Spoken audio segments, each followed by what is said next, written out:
Oh boy, the classic way to start the videos. Welcome back to another episode of the Meat Cabinet and Mikey Show. Today we got to talk artificial intelligence, also where the joblessness from AI may come from. We got the glizzy hot dog Christmas sweater, you know, added to my collection. I think I'm at 4 Christmas sweaters now. It's kind of exciting.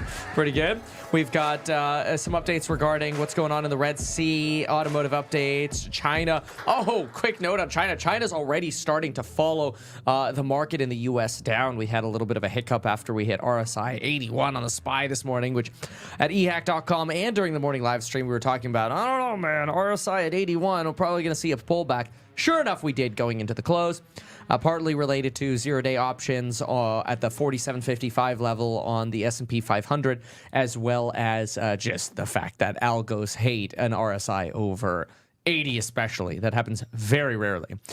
So now Chinese stocks are falling on this. Chinese stocks now at a 4-year low, and consistently for about the last month, hitting a new 4-year low every day. It's kind of like a headline. You could have a headline in a Chinese newspaper and save ink just every day. New 4-year low, new 4-year low, new 4-year low.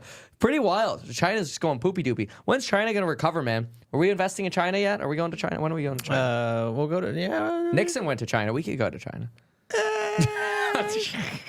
Times have changed. But times have changed. Oh, no.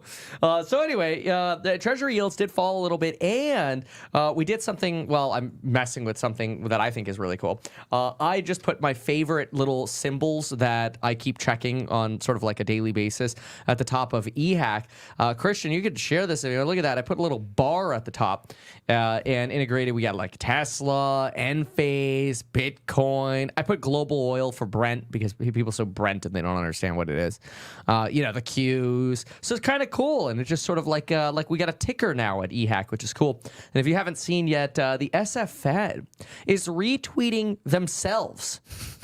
They have one like. It's probably themselves. But the San Francisco Fed is retweeting their own article in the Wall Street Journal central banking section of the Wall Street Journal, talking about basically how the Fed needs to cut to prevent over tightening. And they're retweeting that. So they're really trying to send a signal here. We don't want to over tighten, which is actually the same thing that Harker. It's Harker.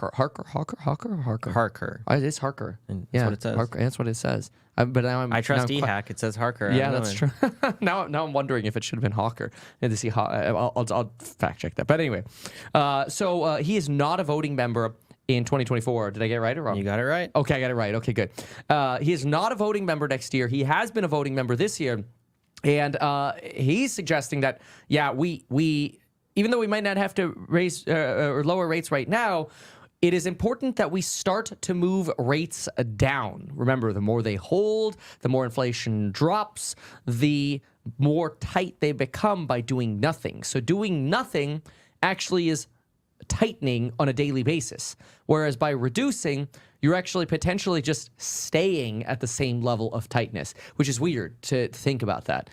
So very important that we start to move rates down, and I think that's what pushed the 10-year Treasury down about 5 bips.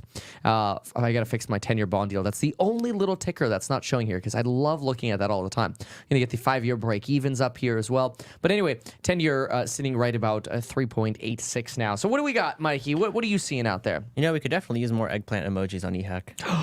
That's a good idea. Or like clowns. We got to get clowns in there. Clowns. Yeah, that's interesting. I like that. All right. Okay. I do want to talk a lot about AI today. This got some exciting AI news. Okay. But let's start with this letter from Bill Gates. He's been writing these annual letters out about, usually he mentions like his grandkids and just kind of reflects on the year. And he talked a lot about AI. He was actually very, very optimistic for AI growth in 2024. Which comes as kind of a surprise because he historically hasn't been that optimistic about AI. He even mentioning ChatGPT had already hit its peak months ago. But he's changed gears a little bit here. So he laid out an optimistic vision for AI in 2024. He discussed healthcare, he discussed education, work, and just broader innovation pipeline as a whole. So he said that he believes AI will start reaching significant mainstream adoption in advanced economies like the U.S. within 18 to 24 months. Wow. Advanced, mainstream rather, adoption in advanced economies. So this is interesting. One of the things I saw this morning was that Google has like this 30,000 ad sales division where they have 30,000 workers working just to pick up the phone. Hey, small business, how can we get you to advertise more? Hey, have you thought about tweaking the ads like this?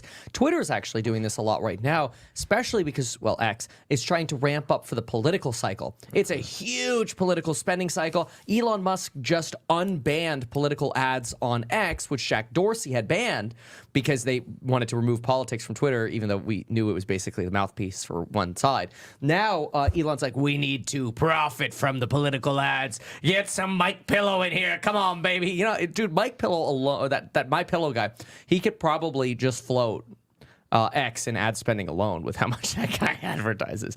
But anyway, so Google has a 30,000 ad sales team, which Twitter fired a lot of their sales team, which they're useful for getting on the phone with you and like, hey, try running ads like this. They're trying to promote more spending at small, medium, and large businesses. Obviously, their large business spending segment makes the most ROI for Google. You've got, I think, over 6,000 or 7,000 representing just large businesses, and that drives the biggest revenue, even though it's a smaller chunk of that 30,000. All of the others, though, the small and mediums, a lot of people nervous right now in Google because AI might take their jobs. Dang. They've got this thing called PMax. I think did I talk about that this morning on eHack? I think I may have. PMax. I did. Yeah, if you just command F PMax. Actually, I can even share it right here in just a second, Christian. But PMax basically is deemed to be 15% more effective than dynamic search ads. And PMax is basically AI enriched. And so now all of a sudden, rather than you having a salesperson calling you, texting you, emailing you, trying to work with you on better ads, you're just having AI do it for you. Hey, we already made you an ad. Want to try this one, this one, this one, this one? By the way, we already did a really quick, brief A/B test for you. This one seems like it would perform 10 times better than what you're doing right now. Remember, the whole point of these advertising businesses is to get the business to succeed. They don't want you to spend money and have crap ads and fail. They want your ads to do good because then they make more money because you don't quit. The hardest customer to get back is somebody who runs ads and then quits running ads. It's a lot easier, in my opinion at least, to get a new customer who hasn't advertised before. You're like, imagine if you started advertising. That curiosity is there. But once you've tried it and failed, that's bad.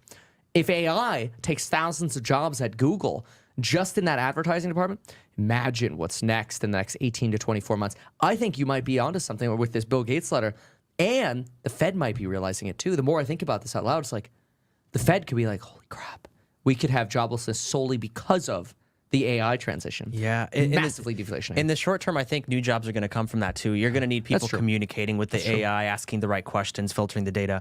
But in the long term, I think that, you know, we're onto something, or Bill Gates is onto something. Because he did mention too some pretty ambitious medical AI projects that are in the works. Like some of them involving high-risk pregnancy, some of them involving antibiotics. He covered all of that. But he also did mention, and this is kind of in tangent with what you were saying, that AI is going to transform learning through tutoring. And it's probably going to end up replacing a lot of teachers. And he's actually talked a lot about chatbots, or mentioned in this letter a few times, chatbots that are interacting with students. And it's kind of funny just because today, or yesterday, I think today, the team and I were talking about learning new languages and what good websites are for learning new languages. Duolingo's like blowing up. Have you seen that stock? No, I haven't. So it's an app for learning languages. I know Duolingo well. I just haven't seen the stock. Oh my gosh, yeah. We looked at them in the Course Member Live and did an analysis on them. We were like blown away with their revenues.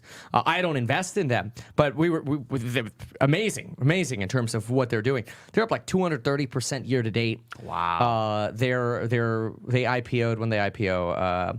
July 2021. Since then, they're even up 67% from there. So they've ridden through this whole tightening cycle pretty well, apparently. Yeah, I've never been too impressed with Duolingo. I've tried Okay. them before. I think their strength is if you already have a decent understanding of a language, it helps you kind of stay fresh and it helps you learn new vocabulary. But it's not a good way to learn a language from scratch. Interesting. Yeah, that's a good point. That's my take. Yeah. Where were you going to go before I cut you off with that? So I had found this website, and actually, let me open it here. Now, I'm not recommending it. I haven't tried it myself, but look at this, what I have on my screen, yourteacher.ai. And so this is conversational practice. So just like Duolingo, it's not necessarily recommended to learn from the ground up, but you sign up. They have a list of languages to choose from. Let's see if I can go join us now and see the list of languages. But a lot of languages to choose from. And then what you end up really doing is communicating with, oh no, I have to log in for this. But you communicate with an AI, you chat to it, it chats back Verbally. verbally. And then you could get somebody who has the voice of somebody with a local dialect or accent, right? Potentially, I'm guessing. Potentially. Right now, there's no different dialects. Oh, but there is. Okay. I'll Everybody, show you John part of the here of video Teacher here. AI, and then Teacher AI, Go ahead. right? I mean, there's so many reasons, Just want to get them to the talking so part. we can do some Spanish, right? So we can start in English. Okay. All right. Let's see it. 你今天过得怎么样？ So now, if there are any words you don't use, I'll have him respond here. I said my day is good. What about you? How was your day? So you What can do you do? respond in Mandarin or in English. It'll translate it to Mandarin, and then the bot responds too.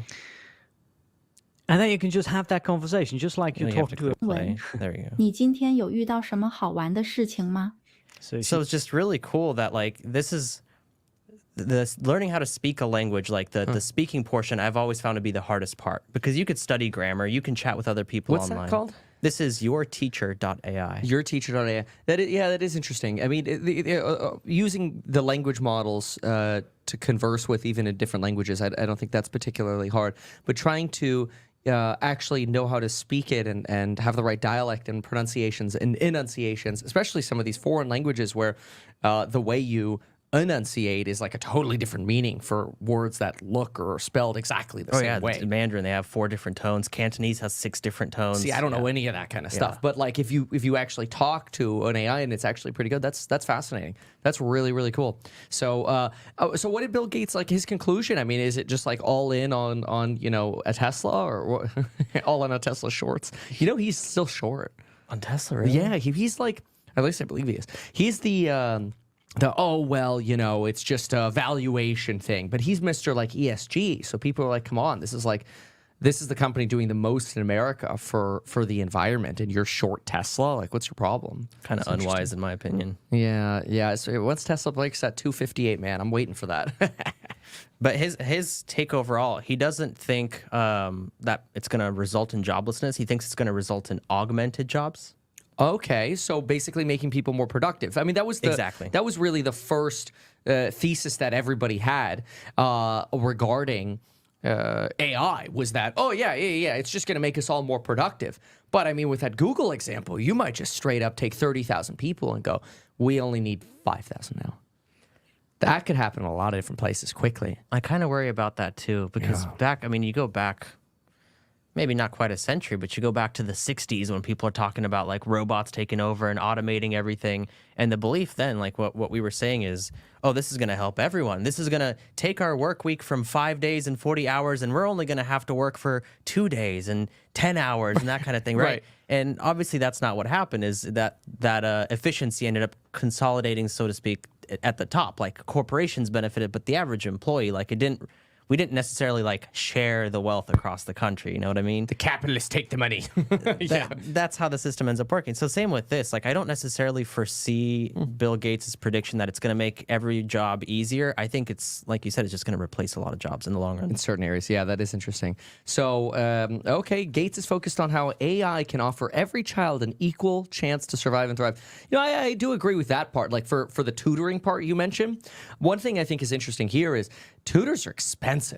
And, for $20 a month to basically have an unlimited GPT-4 tutor, or just use like Bard for free or the 3.5 version for free, you probably get a lot of help with math or science or whatever you need just to stay ahead of your schoolwork. And it's basically free at that point. It's kind of great. Like tutoring, I wonder what's happening to the tutoring business. Short term, I think it's just fine. Yeah. Because even right now, when I use ChatGPT or Grok or any of these other AI assistants, I still have to go through and double check everything. I can't take it at face value. That's true. Yeah, we're not quite there yet. Okay, good point. That's but fair. long term, I think you've got a point. Like I'm a little worried for some of these jobs long term. Yeah. AI adjacent kind of start getting into those human related businesses again. So, Which, speaking of those, I got a couple of those to talk about. ooh, let's hear it. First of all, Pika. Remember Pika? Yes. I got access. No way. Got access. Okay. All right. So It's fake. It sucks. I'm a little disappointed. I'm a little disappointed. I'll show you what it's like so far. Let's see it. So when I log into Pika, the first thing I have is this explore page, and it gives me some examples with some prompts. So some of them are kind of cool. Like this one is a Yeah, I want to heroine, see that one in more detail.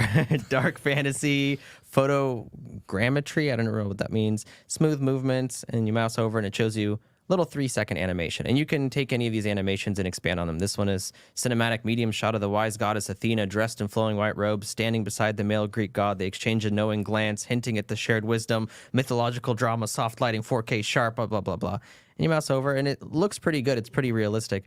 But what I'm kind of disappointed in is I feel like there was a lot of trial and error for them to finally find one that they like, because I'll go to my library. Here's a couple I ran through today. A hyper-realistic video of a 2003 Toyota Corolla S on a racetrack. Its rating. There's a race with other cars, and the Toyota Corolla is passing the other cars quickly. The stands are filled with crowds of people cheering on the drivers. And here's what I got. That's pretty bad. So, like, it looks kind of cool. It's got the people. It's got the rain. Like, most of the prompt is accurate, but I could never get it to do what I want. None of it was that realistic. Well, the people on the side look like cutouts. The water looks trashy. The car's trashy. You know, that's very interesting. Yeah. Here's my photorealistic dragon landing with the skyline in the background. And they start with 3-second videos, and then you can prompt it to expand on it. So this is my original 3-second, then I made it 7 seconds. So it's a beta. I know that, but it goes to show the amount of editing that went into the original Pika video was massive. Insane. Yeah. And so what you really did is you took like a stable diffusion almost. See, like, look at the extended version of the dragon. It almost starts looking like it's like stable diffusioning there. See how parts of it are starting to like morph there at the end? Hey, look at this one. This one's so bad with that. Yeah. Bro, that's a new how to turn your car 90 degrees. Yeah, I expanded that one too. Here's the full 7 seconds. Fold inside and out. And longer drive. Okay. And then, wow. It just starts with that. Yeah. We're not there yet. But you know what? Their little pitch video did great for I bet you fundraising. I bet you they fundraised real nicely on that. I'm going to Google that one. Pika on the money. fundraising. Pika raises $55 million with that damn video. Wow. So their scam video. See, that's like, I don't know. See, I personally feel like that's a scam. It's like you put together that edited video and it's like, look at what our stuff does. It does a whole movie, what we talked about previously. And then this is what you get. Like expectation versus reality. It's like, what? It's not a scam. It's just vastly misleading marketing for the purpose of stealing your money. Yeah. Okay. AI Pika raises $55 million to redesign video making and editing. Oops. Yeah. Wow. AI video platform that is redesigning video making and see, like, Series A fundraising for $35 million. With the latest round, they raised a total of 55. So 55 total. And you know, the people who throw money at this, they're like, oh my gosh, look at that edited video. It's gonna 10x, it's gonna 100x. I would say 99.9% of these AI startups are going to zero. I agree. You know, and then I look at, like, I mean, it's not a guarantee, but it's my opinion. The odds of HouseHack going to zero, in my opinion, is like basically next to zero, because buying real estate is not that hard. You know, it's like, unless all of our real estate got deleted, we'd still be left with the land. That's got to have some residual value. You'd really have to screw up. So, but anyway, yeah, it shows obviously the potential of, you know, like if you could actually AI videos or like a whole movie with the push of a button, that'd probably be pretty valuable. But the worst thing is, I do think we're eventually going to get there to where that marketing video was at. Maybe even in the near future, maybe in the next year or two, like Bill Gates was predicting 18 to 24 months. The problem is, once you've already put something out like this, you set expectations up here, then people saw it, and it's not as good. It's so hard to recover. Oh my gosh, yeah. Well, people are gonna try this once, and I feel like they're. I mean, unless you just need B-roll clips, I guess, and you're willing to sit there forever grabbing B-roll, like custom B-roll clips or whatever.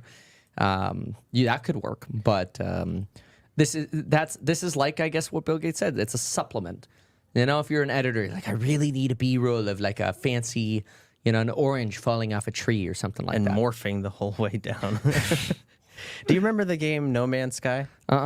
This was 2016, if I remember correctly, and it was this really, really cool space exploration game, and it had promised like an infinitely large universe with procedurally generated planets and all this stuff. And the hype, I think at the time it was the most hyped game, and it came out and it was a total disappointment. And what they did is they ended up pre-selling a lot. They took that money over the next few years and they transformed it into legitimately one of the best games. No way. But they never fully recovered. People still remember No Man's Sky as that misleading game up front, even though today's players love it. That's a really good good comparison. Yeah, I mean that's kind of like the Nikola thesis. It's like, oh, you raised all this money with your IPO, even though you didn't have exactly what you implied you had. Maybe now you could use that money and make it, but you're still scarred, man. It's hard to recover from that. Yeah. All right. Okay. Do you want to run through a prompt, or are you sick of Pika? Yeah, let's do a prompt. All right. Let's do. How long does it take to generate? Is it pretty Like fast? 30 seconds. We can type something up. Yeah, and then talk. yeah. Just do the orange falling from a tree. It's something. It should be so basic, right? Like, Realistic orange falling from tree. yeah, no morphing. I'll just add this. Yeah. And add. You can also import your own images and videos and have it run off of that, but it didn't do Okay. a great job with that. It didn't do a good job of that either. No, here's I uploaded the Roadster here. It uploaded sideways for some reason. And I just put car drives away shooting flames from the back. And it's like, it kind of looks like the trees in the back are on fire and Yeah, the that's ground a joke. is shaking. And that's Yeah, about that's it. stupid. Okay, so we'll come back to We'll that. come back to this. Yeah, all right. Well, that's Pika for it. I mean, again, people get obsessed with these like off-market stocks and investing opportunities, and a lot of this stuff that's just is a scam in my opinion. But I look at like people, which we know SpaceX isn't a scam. I love SpaceX. I think they're great. But people are sending messages like, I want to invest at this valuation or whatever. I'm like, oh my God. Like, people don't even care what the valuation is. They just want to feel like they have some shares. Like, oh, I own some SpaceX, or like, oh, I own some shares in OpenAI. That's another one where I think that valuation is going to tank. So even though I love what they're doing and I love GPT and I use it almost daily, I don't know, man. Some of those valuations are just nuts. I agree. It's one of those, like with a lot of VC type stuff, very high risk, very high reward. So, like you said, 99% of these companies are going to go BK. One of them is going to make it. The people who invested in it are going to be like, look, I'm overnight millionaires. Other people are going to see that. And then the next wave of risky investments, they're going to jump in Best again. way to start or to become an overnight millionaire is start as a billionaire. Billionaire? Yeah, I know that. Start as a billionaire and invest in VC. You know, I think that's what VCs do, though, is just like, like this Andreessen Horowitz guy or whatever. They have this resume of like, oh, I invested in these, 10 banger companies or whatever, and I'm the best VC investor ever. And then you look and they're like throwing $300 million at a company like Flow, which the two-time bankrupt WeWork founder is trying to turn into like communal space with crypto rental payments for properties in Miami. And I'm like, what are you smoking? But yeah, I really think these VCs have just gotten to, well, I'll make 100 bets, and as long as like 5 of them pay out, it'll be okay. I'll break even. All right, you want to see your falling orange? Yes, please. All right, realistic orange falling from tree. Well, that looks good so far. It doesn't fall. The leaves are moving, but we're not seeing any orange fall. It's a picture of an orange, and they have moved the leaf. Yep.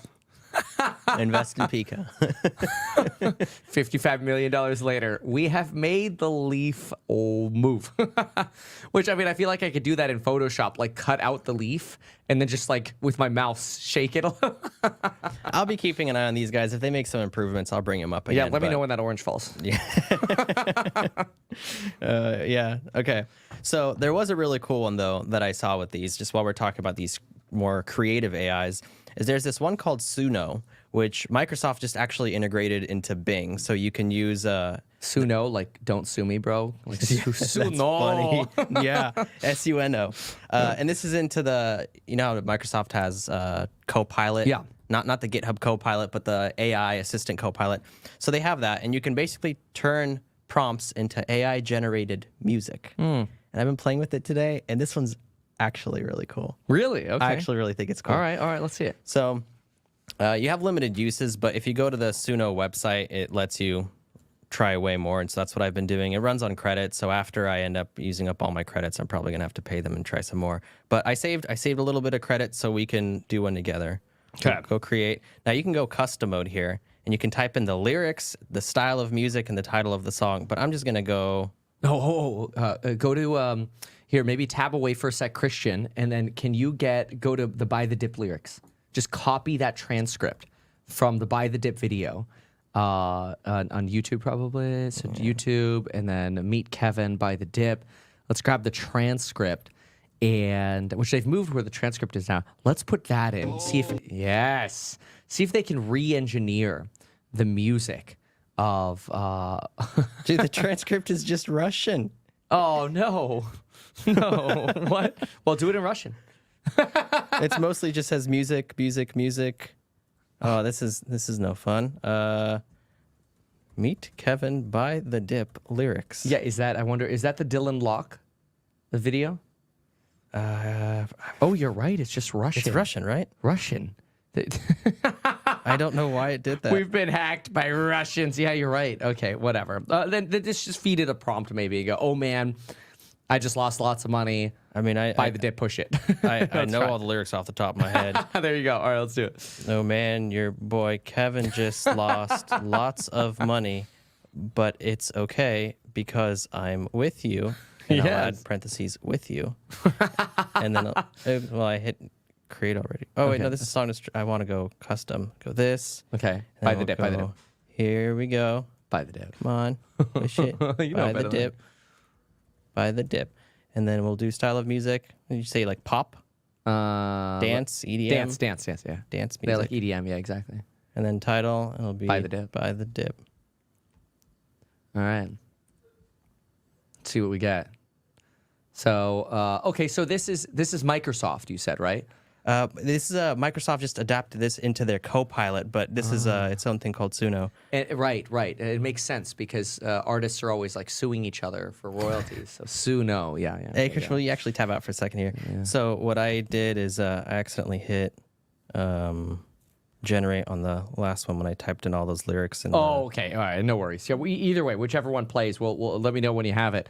But yeah, I mean, the AI revolution in general, we're just getting started with, I think, what's going to end up happening. You've actually got a piece at the top of the Wall Street Journal, and I tried to AI summary it, and it said, sorry, we can't help you discuss terrorist organizations. I'm like, okay, it's not about terrorists at all, but all right. So we're still working a little bit, I guess, on the AI. Generative AI has sparked predictions that the technology will change marketing on a fundamental level. But it has yet to lead big brands to shuffle their org charts just yet. Then again, we're worried about that with Google this morning based on what we're hearing, but we'll see. Number of open marketing jobs whose descriptions mentioned AI in November was 8% lower than a year ago, which is really interesting. So you have less desire, I guess, to look for people to work AI. Maybe that's because, like you said regarding Bill Gates, they're trying to supplement people's existing work. Indeed itself, the job search website, has used generative AI to save $10 million on content development this year, the company's CMO has said. But AI appears to have a less pronounced effect on marketing than other practices when measured by job descriptions. So this is when they're looking at job listings. Titles like Chief AI Officer and Head AI aren't completely new to marketing. Business-to-business companies and advertising conglomerates have in recent years appointed such leaders. Coca-Cola has, what is this? Coca-Cola takes the lead, but big brands have largely not taken similar steps. Coca-Cola, after releasing its first AI-generated ad campaign, signaled its dedication to AI, but this is what other companies aren't doing. So very few companies, it seems like they're really trying to adopt AI in marketing. I bet you it's because most of these companies are led by people who just don't understand AI at all or what it can do. And so maybe where you are is you're in this place where we know AI is coming. Google's like, okay, how can we use AI to basically not have other people use AI, but rather use AI to give people something they'll pay for? So it's kind of like, in a weird way, rather than selling the AI, you're selling the solution. It's kind of interesting. Mm-hmm. Does that make sense? You're selling like the finished product. Because if every company is like, yeah, let's use AI to generate ads, I think a lot of the executives at a lot of these companies are like, yeah, we don't believe that. We don't know it. Whereas Google's like, we believe in the AI. We'll generate the ads for you. Hey, which one of these do you want? Now, all of the other companies don't actually need to use AI to make their ads. They could just keep paying Google. It's kind of brilliant. There's companies like Apple, which are essentially marketing companies. Ooh, interesting. And so that's their bread and butter, is making their own marketing themselves. It's like, I think for they're them, good. That's they're true. very good at it. Yeah, would Apple, that's a good question. Like, would Apple use an AI generated ad? Probably not. It'd save them a lot of money, but it would deteriorate the quality of their ads, and that's their bread and butter. That's a really good point.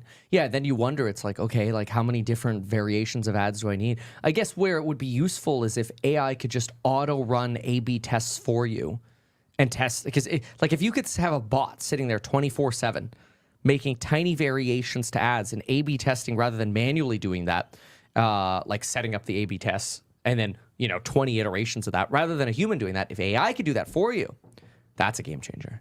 Because now you're replacing the need for humans to do that. And all you then need is an executive where you're like, look, this ad has already been proven to perform better. Boom. Okay. Interesting. Let's listen to your new song. Okay. What I had done is I accidentally ran out of credit, so I just bought some more. Ah. Okay. It gives you 2 versions of the song every time you do it, and so I actually made 3, and we'll listen to a couple and see if they're any good. They're like a minute long each. All right. Let's see.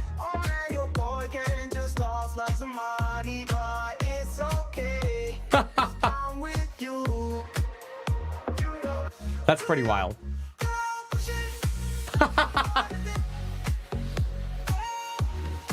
Isn't that cool? That's actually pretty good. Let's do. I got a couple do it. more.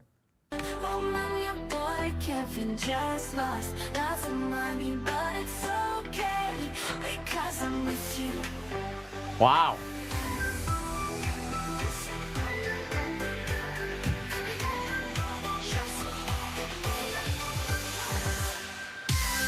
That's pretty good. That is last one.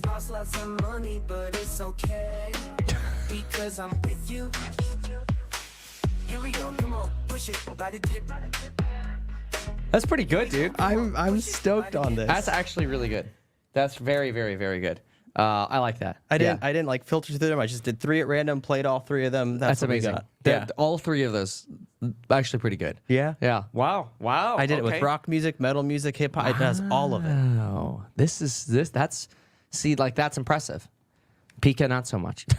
Yeah, I'm more stoked on this Suno one. Oh, so yeah, for you could try it sure. with Copilot if you use. It's going to be rolling out to Microsoft Edge units or users. Who uses plugin. that? Yeah, it's. I use it to download Chrome when I get a new computer. It's very good at that. I want to see the statistic on how many people open up Edge to type in download Chrome. Yes. Exactly. Answer, yes. So I just thought this was particularly significant because Google, YouTube, they just came out with their own similar thing. Christian and I were talking about it earlier. I think it's called Lyria, something like that. And it's not very good. Meta has their own. It's called Audio Box. I guess that one's been gaining traction. I haven't tried it. I just tried this one and I was thoroughly impressed today. Very good. So, I will say. Worth All the right. credits for me. All right. Very nice. Okay. Next up. One more fun AI thing. Okay. It's called Outfit Anyone. Ooh. Yeah. Can we unoutfit it? I tried it. It doesn't let you. I'm just kidding. So what we've got here. No, we need a girl. I don't. Got you. No, thank you. So first thing that's going to happen, this is going to be really cool once you're able to upload your own model. But for right now, you can only use one of the preset ones here. Okay. And then you can drag clothes. In fact, Christian, will you tab away for just a second here? I'm going to upload my own. There you go. You can tab back. Boom, the To the Moon shirt that's available on your merch store. And then we're going to throw in jeans here, and then we're going to go run. And this is just an image. I took this screenshot from your shop, basically, and just pasted it in there just now. Okay. Give this about 10 more seconds, and it'll load up. And the cool thing is, when you're going online shopping, you can take the clothing that you want to put on, upload it onto this, hit go, basically, and it'll show you what it looks like if you were to actually wear the clothes. Wow. This is taking a little bit longer than usual. We're probably in a queue here. But how necessary is that? Like when I went to go buy this glizzy thing, do I really need to see, an AI generated model wearing it or me wearing it? I mean, maybe if you're like wedding dress shopping or something, but like when I go to hugoboss.com and I look for a suit, I'm going to do it right now. I haven't done it in a while, so I'm going to do it. I go to Hugo Boss. And I don't know, I'm just going to go to like New In or something like that. Do I really need to see an AI wearing that? Or am I just going to go, hey, like I really want a hunter green suit or whatever. There it is. And then I just buy it. That's you. That's also me. I don't know if Laura and Franny would have the same responses. So, You know, yeah, that's a good point. But then, in fact, what I Franny's find in the like, comments right now saying this is useful for online shopping. Really? Okay. All right. Well, yeah. Because then I also hear, at least I hear some women, they'll say like, oh, I can't trust anything online because my body type's different or whatever. So maybe that is why it would be useful then, because if you could upload your own shapes, basically. Okay. In theory, you should be able to. This is just right now. This is an Alibaba thing, by the way. So this is their demo of the product. Oh, I see. No good suits at Hugo, by the way. But anyway, there it is. Oh, look, she's wearing it. That's cool. She's wearing it Okay. to the moon. I like that. It works pretty well. See, we need to turn that into an ugly Christmas sweater. Let's use like, what's that one? We could use, I don't know, some of the other AIs to turn it. Midjourney. We'll use Midjourney to turn the buy the dip rocket emoji into a Christmas sweater. We should do that. That's a great idea. Yeah. The holidays are approaching. You're running out of time, though. We're running out of time. We'll do that later. Christian, get on it. Okay. Well, that's the fun AI. And then I have a more serious AI one, which is Airbnb is actually using AI, not for marketing, but a big issue they seem to have, or a lot of the it's not actually pricing. Really? This time of year, a lot of people use Airbnbs for New Year's Eve parties, and the property owners are not fans of that. Oh, well, yeah, because they get banned or lose their STR licenses or whatever. So Airbnb is using a technology to try to restrict people from renting an Airbnb space if it thinks that it's going to use them for a New Year's Eve party. Really? Oh, wow. Okay, so the AI will probably look at your previous bookings.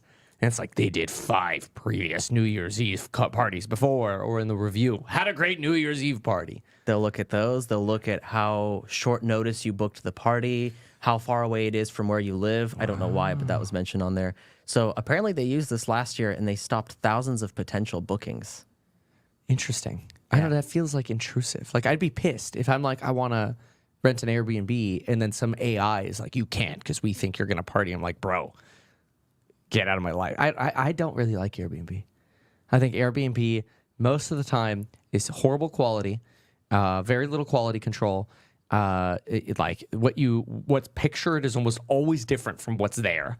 And then it's tough to trust the reviews because like the crappiest Airbnbs have the nicest owners. So like they don't get bad reviews because then people feel like you're leaving a bad review for the host. So I don't know. I can't stand that stuff, man. The one we had when we were at Kissimmee was really cool. The new construction. It's hard to screw it up. You're right. It's hard to screw up new construction. You know what? I think that could be a fair rule of thumb.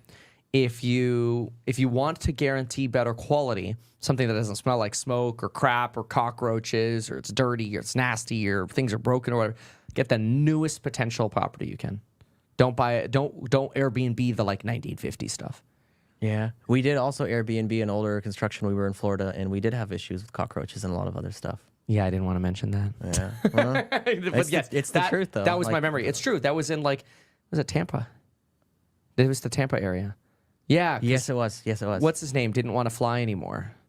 He was being a little bit of a softie. He's like, it's too late. I'm like, stop being a little bitch. He's like, no, I don't want to fly anymore. And I'm like, all right, well, then I guess you're working tomorrow too. Yep. I remember that. That was a crazy evening, too. You dropped your wallet. I lost my wallet You after lost your dropping wallet. it. Yep. And scratched up my leg. You fell. It ripped my pants. Yep. Huh? Did meet Kathy. That's right. That Yeah, was your Kathy Wood meeting. That yeah. was really cool. Yeah, that was a crazy day. It got rained on right before meeting her, so I went in like soaking wet. I'm like, now I look remember like a scumbag. It was just, yeah. I don't know, man. There's something about Florida. That was crazy. I've never experienced like the Florida weather like that. And it's just like they say, where great sunshine. Oh, those are storm clouds coming in. And then the rain that comes in, it's not just heavy rain. It feels like you walk into a pool. You're immediately soaked. It's so hard to describe. You know, it was so wild. And I grew up in Florida for like 16 years. It was so wild. And I had totally forgotten about that, what you just described. But we're walking down the street, all of us in a group. And this one guy's walking around, like past us. And he's like, oh, y'all better go inside. And we're all like, who's this guy? Like, what's he smoking or whatever? 20 seconds later, it's crazy. It was Like, crazy. he knew. Yeah. Because everything gets so windy, like right before. You feel the eerie. pressure drop. Yeah, if you're local and you know what to look for. When we went, it's like, haha, it might sprinkle. Yeah. yeah, crazy. Okay, let's Ross move was on. supposed to be here today. Oh, But yeah. But California rained, so he didn't want to drive up. It sprinkled on and off throughout the day. I know. Northern California's been having crazy thunderstorms, Yeah. but yeah. not here. Yeah. I don't know. Doesn't Ross have a Rivian or something that can drive through the water?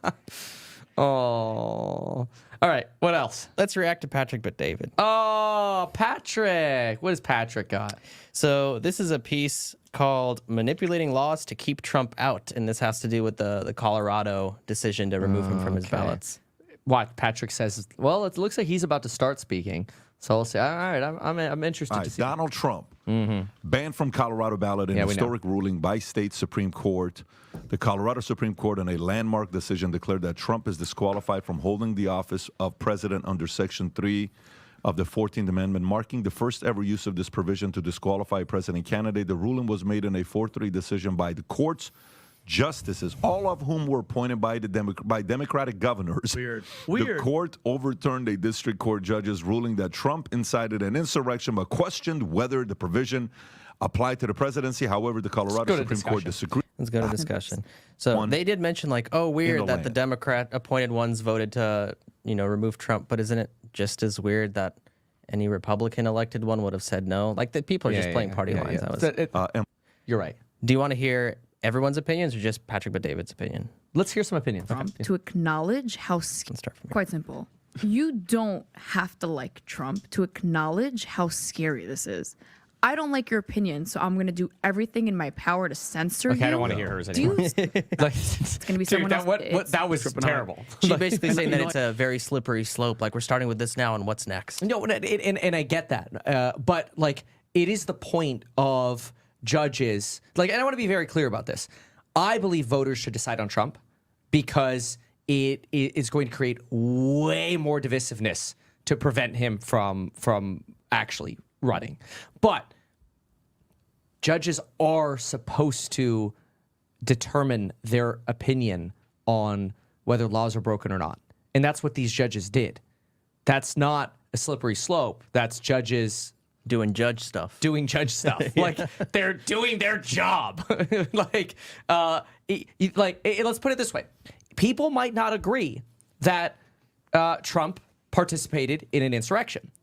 The case law, which these judges used, is there. It's from 1807, and it says no matter how remote or how minute, if you engage or you are deemed to have engaged in an insurrection, if you had any participation in something that essentially, blocks the function of the government or counters the function of the government. So the judges have a reasonable argument. It's not like they're making an unreasonable argument here that, hey, like, you knew these protests could get violent. You didn't try to discourage that. If anything, encouraged. We're going to go there and fight like hell. And we're going to use this 1807 law and apply it to say we believe you engage in an insurrection. You might not agree with that. People watching might not agree with that. But that is a judge's job. Their job is to, what does history say? What do we think happened? Okay, we think he participated in an insurrection. It's totally fair for them to have their opinion. And that's their job. So now the Supreme Court gets to decide. They lean more heavily right. Now, that might be unpopular, but I don't know that the slippery slope argument is as necessary, with the exception of for Donald Trump. For Donald Trump, the slippery slope is there because you get one court that starts saying, yeah, it was an insurrection. Because it was a lower district court said, no, it wasn't, it was an insurrection, but it doesn't apply to the president. Mm-hmm. The Colorado Supreme Court says, we agree it was an insurrection, but we don't agree that it doesn't apply to the president, so we're going to apply it to the president. That's how they removed him from the ballot. Then, so you have these judges' opinions, and they realize their opinions are controversial, so they're saying, look, we're not actually going to execute on our decision because we're going to give the Supreme Court some time to step in. It's actually, like, again, you might not agree with their opinion, but they're kind of going about it in a way that it seems very reasonable. That's just my take. It becomes a slippery slope if the It's for Supreme Trump. Court says... It's only a slippery slope for Trump. If all the other states start saying, "Oh, we agree, we want to take him off the ballot," the Supreme Court has the ultimate decision, but imagine what happens. And this is why I think it's a problem, why I think the people should decide about Trump. Imagine if the Supreme Court comes out and says, look, Trump may have appointed us, but, we agree. And then he's off the ballot. Well, that's terrible. I mean, you could argue that's the slippery slope, but like I said, it's a slippery slope for Trump. I don't know if it's a slippery slope for everybody because I think his judge is doing a job. Maybe it's not popular opinion. It probably is. But again, we'll listen to some more opinions. Let's listen to somebody else. I think too, it's like, and I know a lot of people are upset. Yesterday when I saw this, I was tripping out. I texted everybody, and they should be. But you know what? You know what you have to do? You have to tip your hats to the Democrats. I mean, these guys and girls play to win. And let me just break it down really fast. They tried cheating in 2016 with Russian collusion, right? Hillary, DNC, FBI. And for 4 years, we had to hear their bullshit. It didn't stick. So they cheated again in 2020. They used COVID to make people vote from home. Then they had the FBI at Twitter, 81 of them, suppressing stories, Hunter Biden, Joe Biden, his business dealings with China, Ukraine. Then, this is brilliant, January 6th happens. They know it's going to happen. The chief of police, Stephen Sun, said, he only talks about Democrats. That's the whole opinion. We knew it was going to be bad. Let's listen to Patrick, David. Yeah, that's one thing that is interesting that Patrick does is he has these people who can just go off. I try to be very neutral, and I try to see what other people are saying. Like some people, like one person here is saying, the president isn't a former officer. Really? I mean, I kind of disagree with that because when you actually look at, in fact, if you go to EHAC, and again, I'm just trying to, I don't care. I told Lauren this yesterday. We were talking about exactly this. I'm like, Lauren, I do not care who's the president. I'm not going to pick. I don't care. I want the mass of America decide. I'm in California, and you ain't going to make a rat's poop of a difference what my opinion is on who should be president. I'm just going to report what my opinion is, and people can make their own decisions. That's it. So, but what I look at here, I'll show this up on screen. Regarding this officer clause, I think it's really important because I mean I don't know. Stop me if I'm wrong here or if I'm missing something. But look at Section 3 right here. No person shall be a senator or representative in Congress or elector of president or elector of president. So elected to president, I believe if I heard that correctly, or hold any office under the United States, who having previously taken an oath. So elector of president would be running. Having previously taken an oath, he did, as, and here's the question, as what? A member of Congress? No. As an officer of the United States. Is the president an officer of the United States? That's the question where this person in the comments is suggesting this. Or a member of the state legislature, or as an executive or judicial officer of any state. Okay, well, it's not that. To support the Constitution.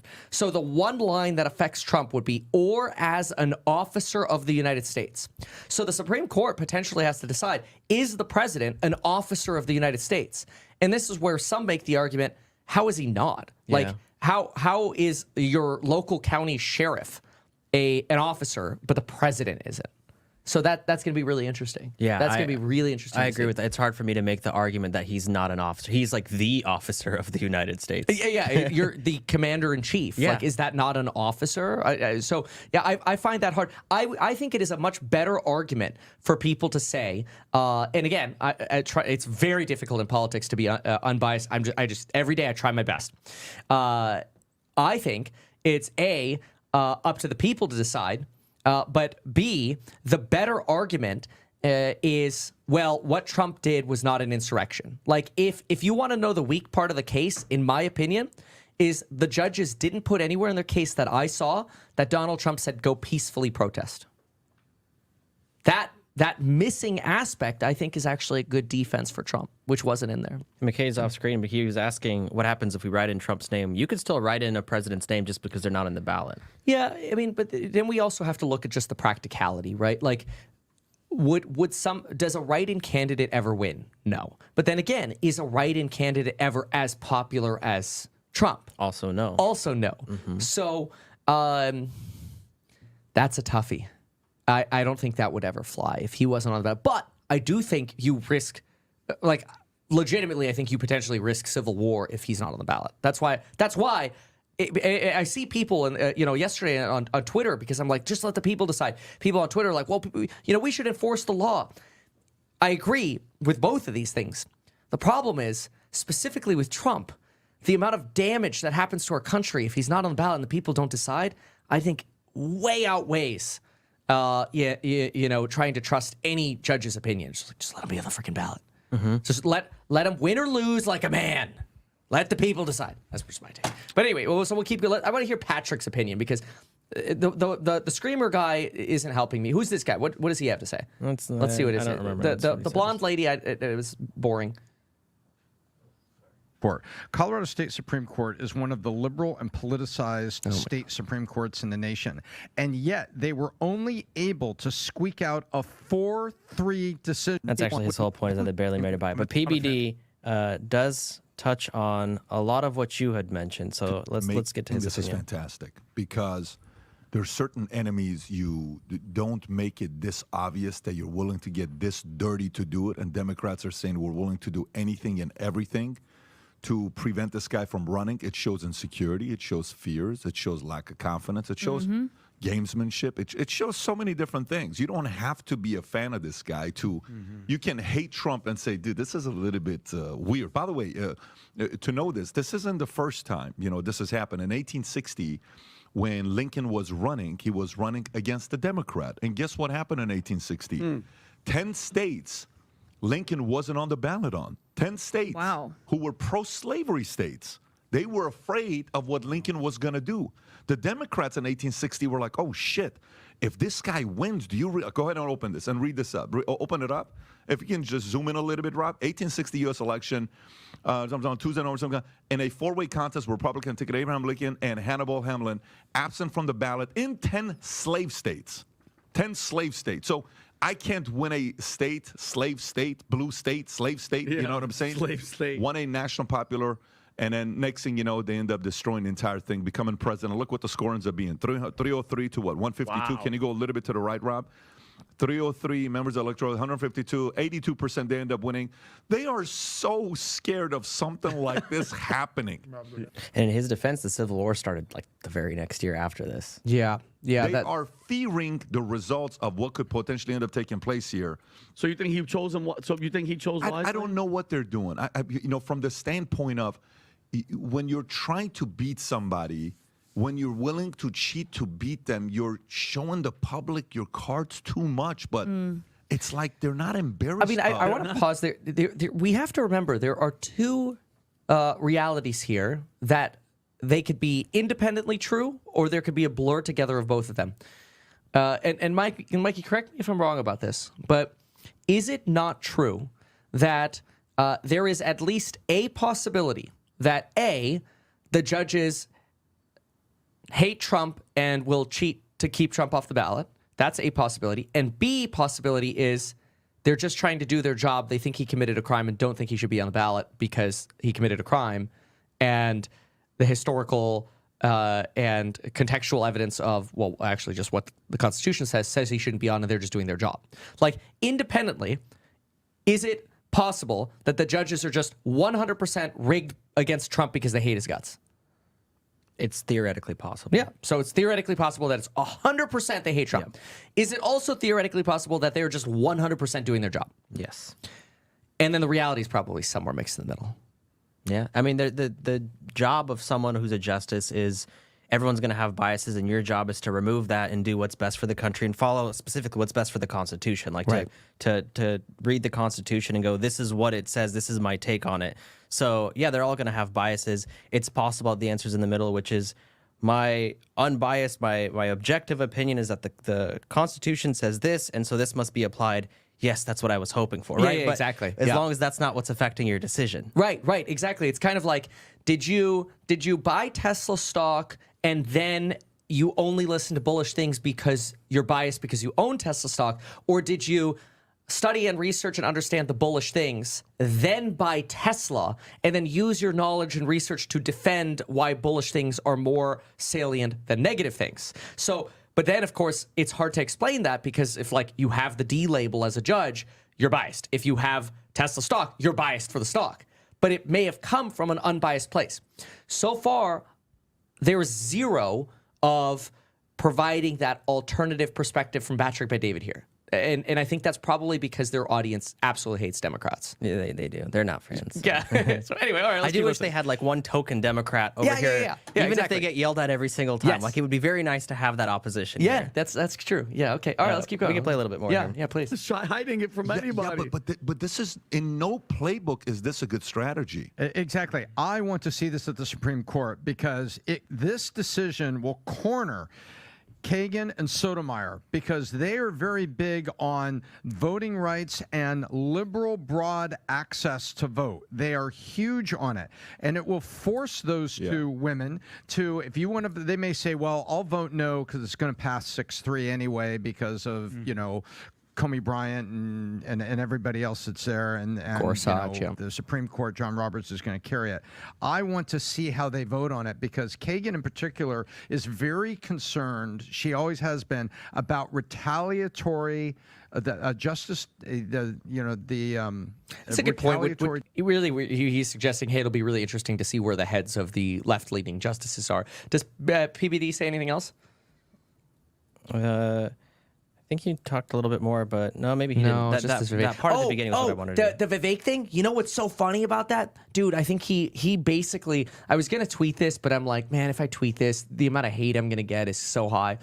I think this guy almost plagiarized the actual Democratic lawsuit in his opening tweets and his videos in responding to the... to the Colorado decision, which I thought was so weird because it's like you're bashing them, but you basically use their argument. Watch this. I'll show you. So it was his Reconstruction argument, and it was only 15 pages deep into the lawsuit, and here I'm gonna share the screen. And this is on eHack. Like I actually, and this is why I say, like, when I make eHack, it's for me as well. It's a tool for me. Christian, you could share this.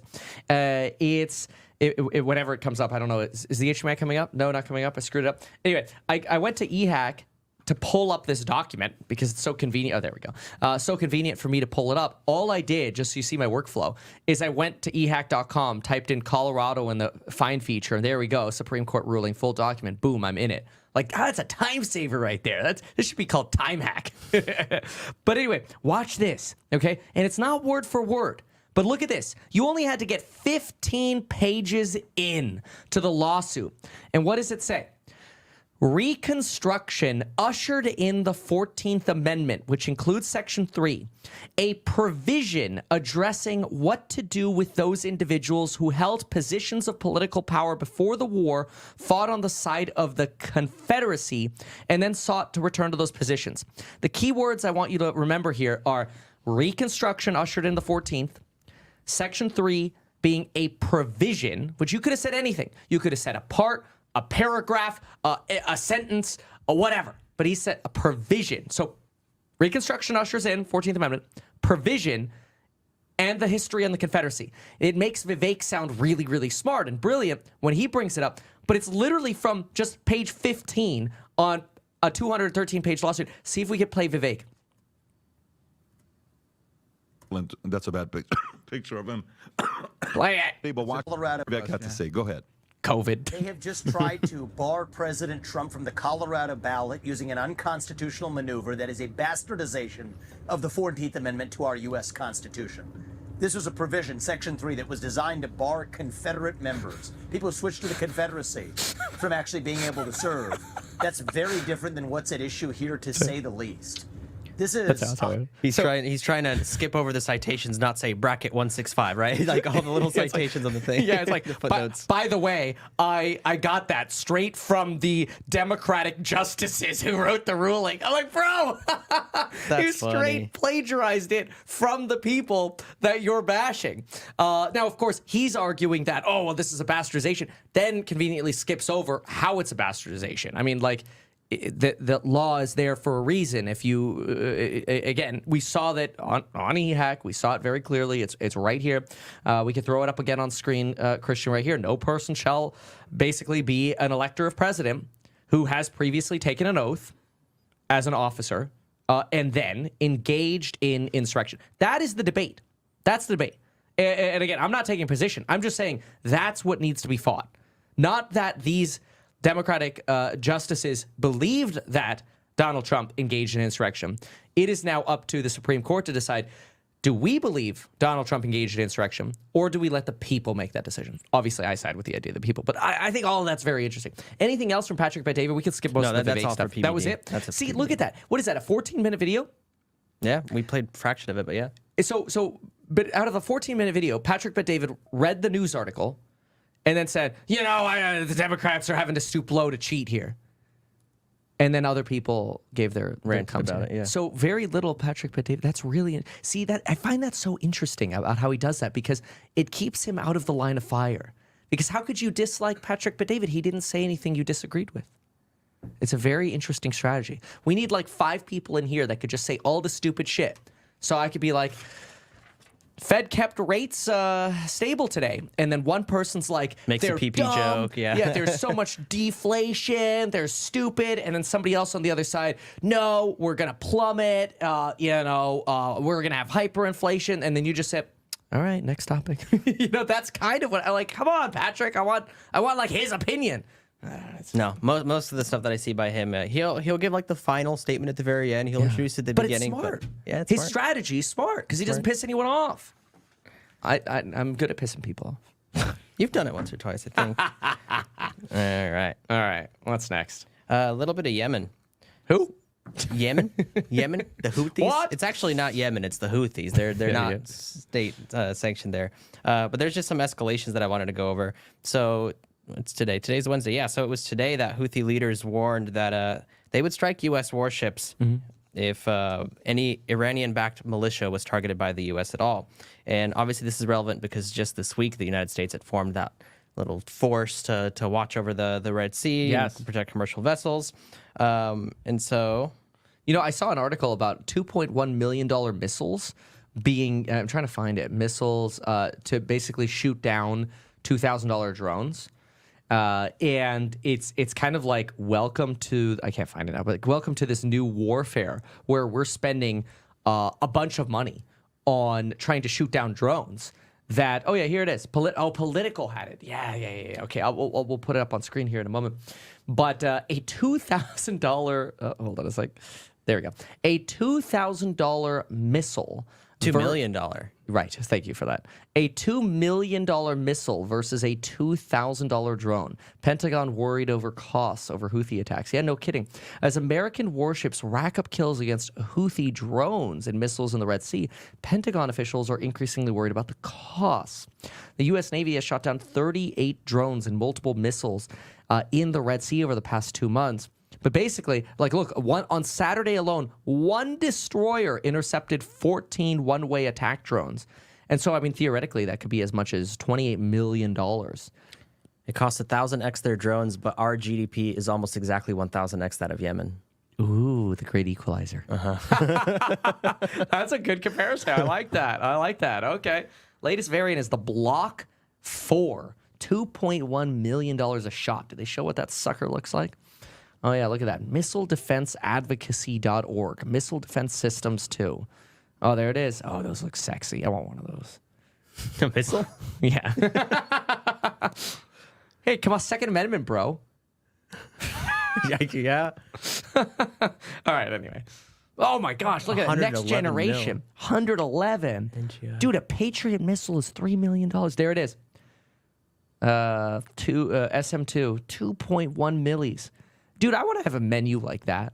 Go to meetkevin.com to pick your menu of bombs. Meetkevin.com/missile defense. Jeez, man. What's the cheapest missile I could get? Directed energy, iron beam, $3.50. That sounds like the craziest one. How's it only $3.50? Right? The cheapest one is like the craziest.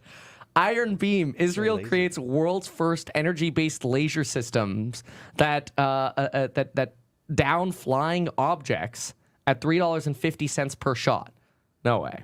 There it is. See, that's sexy, man. Okay, forget it. I want this one. This one is affordable. I can operate. Dude, Tree fitty? Let's attach this to the plane. I think that's an FAA violation. I could be wrong. I mean, that's pretty cool. Interesting. We need to get that. 350, man. That's cool. See, that's affordable. What's CRAM? Raytheon has a laser like that. See, that's kind of cool too. Yeah, That's see, we need that. third to last one. Tamir, Iron Dome. You can get your own Iron Dome. Bro, man pads. What's a man pad? But, you might want a private browse. Yeah, Christian, good call pulling that off. Yeah. I mean, that looks pretty hot. L3 Harris, vampire man pad. I still don't know what a man pad is. I'm looking at it. I still don't know what a man pad is. Yeah. Oh, it's on the back That's a of Tacoma. Rigged on the Tacoma. Dude, are they trying to like advertise to terrorists? This looks like they're trying to add it. Like, here, Al Qaeda, you could use this too. Terrorists already use Toyota trucks, man. This is the first time That's I see why the they're Tacoma. showing it in use. Yeah, it's usually like, the Hilux. But Hey, yeah. man, we could upfit this on the truck you already have. Don't even need a new transport system. We could get you man pads. And yeah, look, it comes in cool like military green. They should have advertised it in like desert camo. Comes with desert camo turban and. Let's move on before Kevin gets canceled. If you want, we can hear Ben Shapiro's thoughts on the Houthis, or we can move on. Yeah, let's do it. All right. Well, folks, a couple hundred years ago, Thomas Jefferson fought off the Barbary pirates. He sent the United States Navy, even in the nascent state of the United States, to fight off a bunch of pirates from the area of Morocco. Now, the most powerful military on planet Earth seems to be skittish about a bunch of Houthi pirates from Yemen. Oh, my God. The Houthis are holding up the shipping through the Bab el-Mandeb Strait, which is a place where about 10% of all world shipping goes through. And now there's talk about not even using that particular area for shipping because of Houthi pirates in the area who are coming from Yemen. The Houthis, you'll recall, are a delisted terror group. They were a terror group that the Biden administration came in and immediately delisted as a terror group upon entry in an attempt to placate the Iranians. Because remember, the Biden administration wanted to make a deal with Iran as they spread their terror tentacles all over the Middle East. Well, now, according to the Wall Street Journal, the press is reporting that the Biden administration is contemplating the use of military force in response to continuing attacks on commercial shipping by the Houthi militia in Yemen. It's about time. The Houthi missile attacks pose the most significant threat to global shipping in decades. They'll continue unless a global coalition unites to stop them. The USS Carney, a destroyer operating in the Red Sea, shot down no fewer than 14 attack drones launched from Houthi-controlled territory in Yemen on Saturday alone. A British warship shot down a Houthi drone after it was dispatched to the region to protect commercial ships. This follows weeks of similar attacks U.S. warships have felt obliged to intercept to protect themselves and other ships. The Houthis have said that their attacks are aimed at stopping Israeli vessels, but apparently, they're not just doing that. They're targeting commercial ships willy-nilly. They struck a Liberian flagship in the Red Sea on Friday, and they launched 2 ballistic missiles, one of which struck another commercial ship as well. This is making the Red Sea non-navigable. Major commercial ship lines have already announced they will cease sending ships into harm's way. Maersk, which is the shipping giant, has stopped sending vessels through the Bab el-Mandeb Strait between the Red Sea and the Gulf of Aden that has become a Houthi fire zone. So let's be real about this. The United States and its allies should be taking strike options against the Houthis to stop them from pursuing these sorts of attacks. Thomas Jefferson was willing to use American military power against the Barbary pirates way back at the beginning of the 19th century. The United States has a massive military advantage over pirates. Okay, you're not talking about taking over Yemen, not talking about restructuring it, not talking about nation building. You're not blowing up a few coastal bases for the Houthis. That's what you're talking about here. Why this is even a question is beyond me. Of course, the United States should take out those Houthi bases. Of course. They should, or aid the Saudis in doing it. Top Biden administration officials, apparently, according to Politico, are actively weighing those options to strike back at the Houthis in Yemen. They've been reluctant to respond militarily against the Houthi attacks on commercial shipping for fear of provoking Iran. Fear of provoking Iran? Seriously? Like, this is the game now. You're afraid of... I noticed that Iran seems rather angry, and they have for several decades at this point. Iran is responsible for the death of thousands of American soldiers in Iraq. Iran is responsible for the metastasis of terror in Lebanon.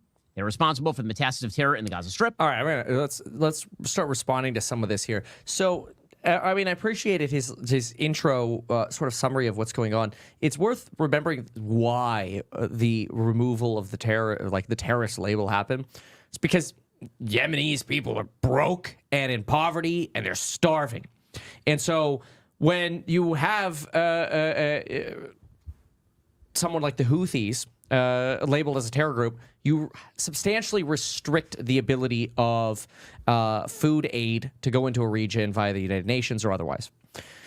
And so this was done to help starving people. I don't think to say that, oh, the Houthis aren't bad people. It's to help the other people who are starving. And quite frankly, they weren't shooting missiles at our ships at that point. And they're fighting a decade-long civil war over there. Yeah, that's a really good point. So, you know, you have a lot of people in need for help, and I think it's way overly simplified to say, oh, Biden, stop calling them terrorists, and you know, look at Biden again. I think that's a little oversimplified, because the Biden administration right now is looking at, hey, maybe we should relabel them because of these attacks. In fairness, it's like, hey, look, you stopped attacking, you got unlabeled, now you're going to start again, we'll relabel you.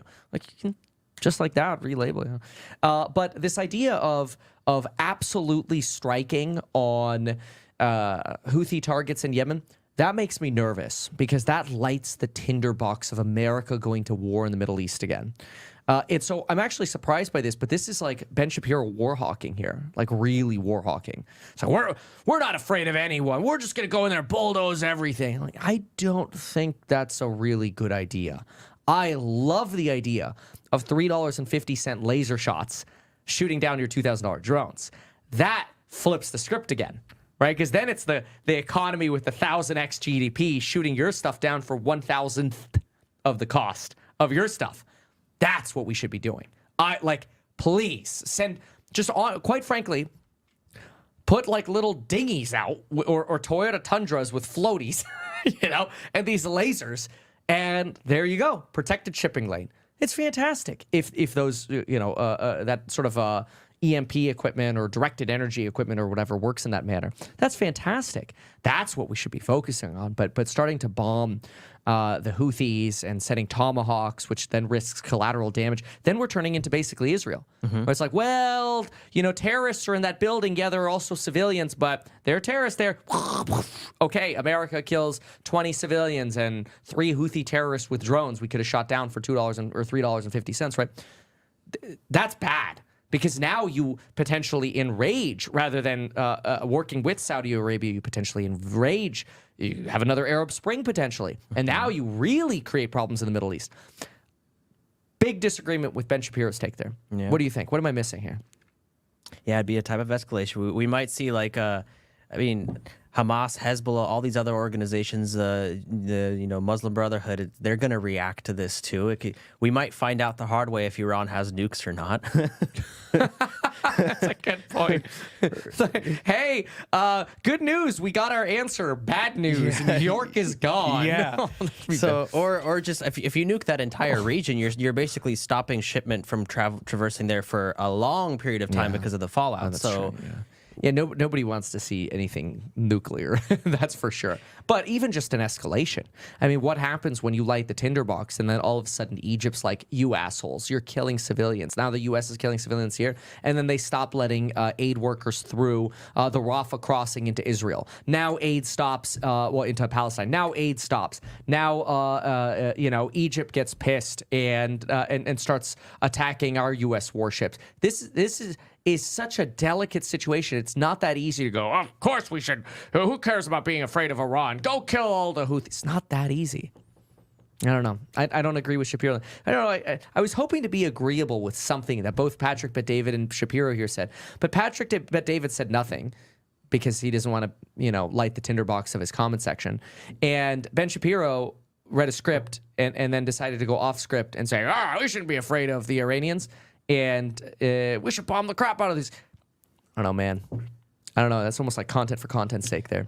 His biases are pretty easy to read, Shapiro's, and he does tend to oversimplify a lot of things, I think. Yep. All right, anything else? Because I think I got dinner in like 3 minutes. Oh, well, I don't want to get in the way of that, so what do you know? That's all I had left.